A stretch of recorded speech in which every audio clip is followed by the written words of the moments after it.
নমস্কার, দেখছেন কলকাতা টিভি, সঙ্গে রয়েছে অনন্যা। শুরু করছে সংবাদ সারাদিন।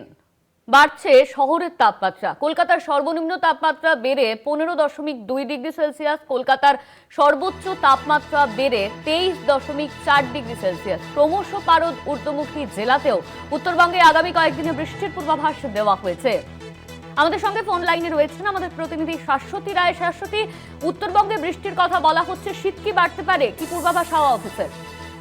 দেখো, ধীরে ধীরে এই কুয়াশার দাপট এবং পশ্চিমী ঝঞ্ঝার প্রভাব কেটে যাওয়ার পর শীতের কিন্তু পুনরাবর্তন হতেই পারে এবং তেমনটাই জানাচ্ছে আলিপুর আবহাওয়া দপ্তর। মঙ্গলবার থেকে ফের পারদ পতনের ইঙ্গিত রয়েছে, তবে আজ এবং আগামীকাল অর্থাৎ রবি এবং সোমবার এই দুই দিন তাপমাত্রার সেই অর্থে ওঠানামা নেই।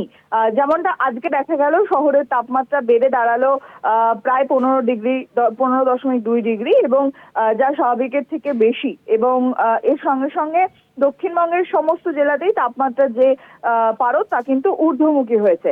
কলকাতা সহ পশ্চিমের জেলাগুলিতে 10 থেকে 14 ডিগ্রি আশেপাশে ঘোরাফেরা করছে তাপমাত্রার পারদ। অপরদিকে উত্তরবঙ্গের ক্ষেত্রে 4 জেলায় বৃষ্টির পূর্বাভাস জারি রয়েছে আগে থেকেই। বৃষ্টি হতে পারে দার্জিলিং, কালিম্পং, আলিপুরদুয়ার, জলপাইগুড়ির একাধিক জায়গায় বিক্ষিপ্তভাবে, এবং পার্বত্য এলাকা আর দার্জিলিং এর সানাতপুর, ঘুম, ধোত্রে, মানভঞ্জ, চটকপুর এই এলাকাগুলিতে হালকা বৃষ্টির সঙ্গে তুষারপাতেরও সম্ভাবনার কথা জানাচ্ছে হাওয়া অফিস। কার্যত যেহেতু উড়িষ্যা উপকূলে একটি বিপরীত ঘূর্ণাবর্তের অবস্থান রয়েছে, এর প্রভাবে প্রচুর পরিমাণে জলীয় বাষ্প রাজ্যে প্রবেশ করছে, যার জন্য সকাল থেকে কুয়াশার দাপট জারি রয়েছে একাধিক জেলায়। উপকূলবর্তী জেলাগুলিতেও কুয়াশার ঘনঘটা দেখা যাচ্ছে সকাল থেকে, এবং বেলা বাড়ার সঙ্গে সঙ্গে রৌদ্রোজ্জ্বল আকাশ।